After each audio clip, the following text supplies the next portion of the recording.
Hi, my name's Miss Smith, and today we're going to be reading The Report Card by Andrew Clements.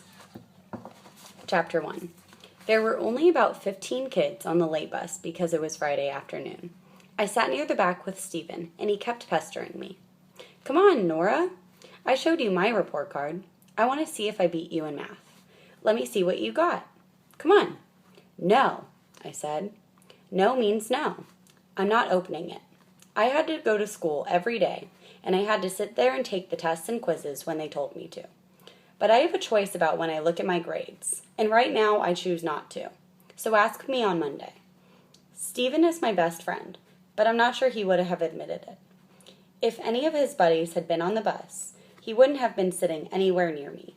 In 5th grade, a guy's best friend isn't supposed to be a girl, which is one of the most immature ideas in the universe.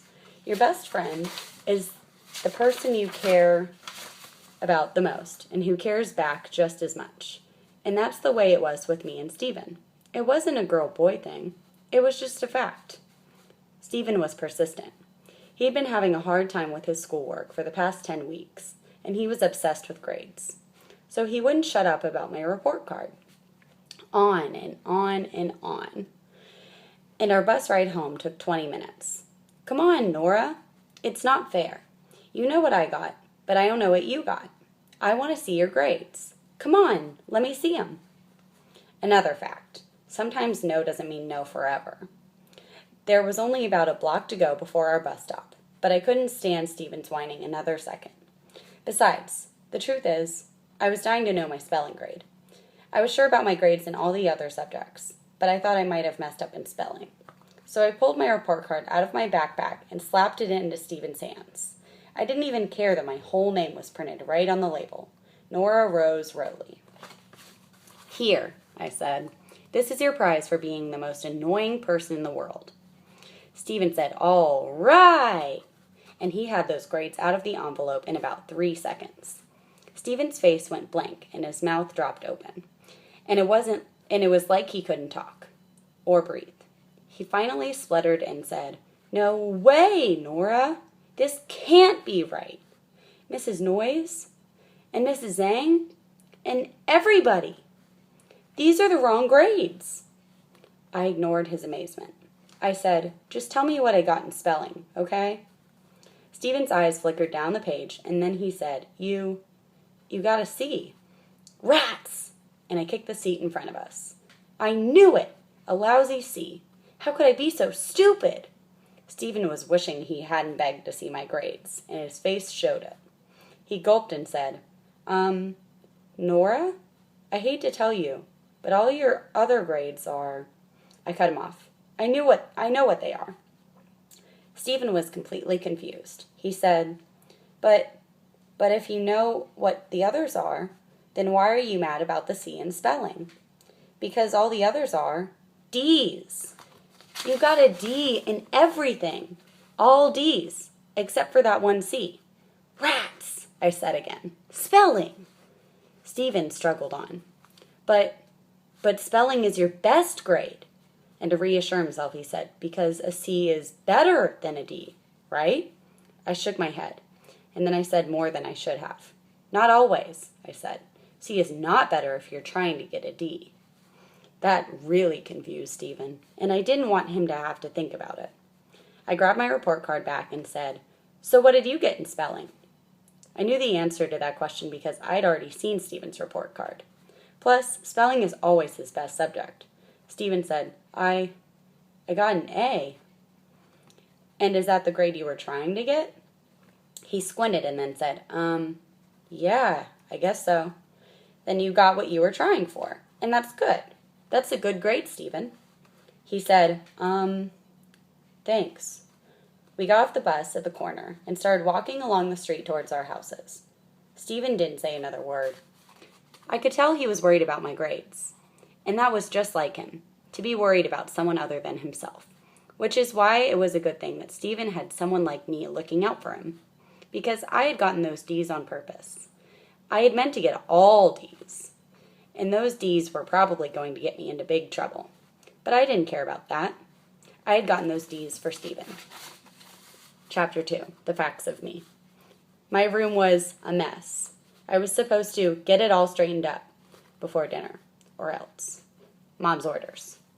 But I wasn't in the mood to clean, or scared enough. So I just lay there on my bed, thinking, which wasn't unusual. And the thought came very clearly that a messy room was the least of my problems. That was a fact. I've always loved facts. That's because facts don't change.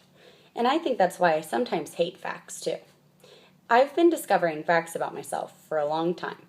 It's like I've been doing experiments for years so I can figure out what makes me me, the facts of me. Here's one fact I've discovered.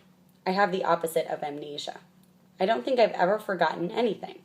I can remember all the way back. I can remember the smell of the soft, blue cloth my mom tucked under my chin to catch the drips when I drank baby formula from a bottle. I can remember each red polka dot on the hat of the stuffed clown puppet I slept with in my crib, 12 dots. I can remember the yellow and white diamond pattern on the plastic liner of my playpen and the taste of those biscuits I chewed on before my teeth popped through my gums. I remember all that stuff. And lying there on my bed, I remembered back to when I thought everyone else was just like me, because that's the way it seemed to me in the beginning. I couldn't tell the difference between myself and everybody else. I thought everyone else was thinking and feeling and seeing the same things I was. But that was not a fact. There, the way I was just thinking just there, that's another fact about me. I do that constantly, that kind of analyzing. I've always been like that. Then my mind went racing through its filing system, and I remembered every detail of the day when I first started to see I was different. It happened because of my big sister, Anne. She was 6 years older, so it was like we lived on different planets. Whenever we got anywhere near each other, Anne's planet usually crushed my planet. It was a Saturday morning right after I had learned how to walk, and Anne dumped a big 500-piece jigsaw puzzle onto the floor in our family room. The picture on the box showed a scene from a Muppets movie.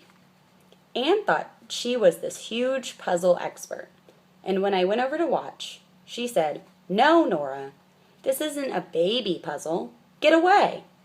I moved back a little, but I kept watching. I've never been scared of Anne. That's because I've always understood her. All Anne has ever wanted is for everybody to beg her to be the queen of the universe. First, Anne turned all the pieces picture side up, and then she picked out all the pieces with straight edges. Those were the frame pieces because Anne always put the frame of the puzzle together first. After the frame was done, Anne started looking for a part of Miss Piggy's ear. So I leaned forward and put my pointer finger on a puzzle piece. "Hey!" said Anne, and she pushed my hand away. Then she saw. I had pointed to the piece she was looking for. She picked it up, turned it around, and pushed it into place. Narrowing her eyes at me, Anne said, "Where's the one that goes here?" And she put her finger on a piece at the bottom edge of the frame. So I pointed again, and that piece fit too. "And the next one?" asked Anne. Again I pointed, and again it fit. Because it wasn't hard for me. I could see all the pieces at once, and I could see exactly where each of them went. They were right there, plain as day. Then Anne got an idea, and it wasn't a very nice one. Reaching toward a part of the puzzle that was all Kermit green, she put her finger on one piece and said, "What goes here?" I ran my eyes over all those puzzle pieces scattered next to the frame. There must have been 100 that were mostly green. Anne thought I was stumped. But I wasn't. I reached out and picked up one piece and gave it to her. Anne said, "Nice try, Nora. At least you've got a green one. Like I said, this is not a baby puzzle. So go away." Then Anne looked at the piece in her hand and the part of the frame she still had her finger on. She turned my piece around once and brought it closer to the frame. It was the right piece. "How did you do that?" asked Anne. Now she was more curious than jealous. But I just looked at all the pieces and picked up another one, and Anne put it in the puzzle, hooking it on to the other piece I had found. Then Anne said, "Here, Nora, you put some pieces in the puzzle. You just have to push each one down, like this, with your thumb. Start right here." I could feel how Anne was watching me. She had never looked at me that way before. I didn't know I was doing anything unusual, because for me, the puzzle was so easy. I didn't have to look and look and look and try out 10 pieces to find a right one. I could just see the next piece. I didn't have to slow down and I didn't make any mistakes. Anne ran and got Mom. Then I felt 2 pairs of eyes staring at me, so I stopped. "Go on, keep doing the puzzle, Nora," said Anne. "Show Mommy. Find the right piece for right there." Then Mom said, "Go on, honey. Help Anna do the puzzle. Go on." I felt like they were pushing me with their eyes. They wanted a performance, but I was just being me. So I did nothing. Anne said, "Come on, Nora. Just one piece. Come on." And she grabbed my hand and pulled it towards the unmatched pieces. I yelled, "No!" And I yanked my hand away. That was it for me. Puzzle playtime was over. But later, when I was supposed to be taking a nap, I climbed out of the crib and crawled backward down the stairs. I went into the family room and sat down on the floor and put the whole puzzle together. I took a long look at Miss Piggy and Kermit and Fozzie Bear and Animal, and then I took the puzzle apart and left everything just the way it had been. And then I took my nap. That day I learned some important facts about me. I learned that what seemed normal to me seemed strange to other people. I also learned that I didn't like to perform, and that I hated to be pushed around. For a week or so after that, I could tell my mom and Anne kept watching me, and my dad and my big brother too. They were all watching to see if I would do anything else that was smart or clever. So I was careful, which might seem weird, but it was a fact. If my mom or dad or Anne or my big brother or any of the kids at daycare started looking at me funny, I would stop whatever I was doing. I didn't want to be stared at, so I was careful. A few months later, when I figured out how to read, I was careful about that too. Reading was amazing and wonderful and exciting, but I didn't tell anybody. And there were reasons. My brother's name is Todd, and he's 3 years older than I am. They're in between me and Anne. When I first started reading, Todd was in kindergarten, and he didn't know how to read at all. So I figured that if little baby Nora let anyone see she could read, it would be a big deal. And I thought it might also make Todd feel bad, or mad at me, or both. Plus, I didn't want my mom and dad to make me read my own stories at bedtime. So I kept the fact of my reading a secret. I was still lying on my bed, thinking and thinking, and then I remembered my report card, the D's on my first report card of 5th grade. Those D's had become a fact. It had been nice to forget about them for a few minutes. But forgetting about a fact does not make the fact go away. And I knew that pretty soon my mom was going to yell that it was dinner time. I got up off my bed, walked over to my desk, grabbed my report card, and licked the flap of the envelope. The glue tasted terrible. I waited a second and then pressed the flap shut. Now the report card was hidden away, sealed inside its ugly brown recycled paper envelope. And I even flattened out the little tabs of the brass fastener. Then I instantly analyzed what I'd done, and I knew why I had sealed the envelope. Those D's were like a time bomb. Tick, tick, tick. Boom! The explosion was inevitable. I was putting it off until the last possible second. I had thought about getting those D's for a long time. I felt pretty sure that my plan made sense. But still, my mom and dad had always been crazy about grades. And I had to face a fact. Those D's were going to have to be explained. But not the part about Stephen, about how those D's were related to him. The part about Stephen wouldn't have to be explained until much later. Maybe never.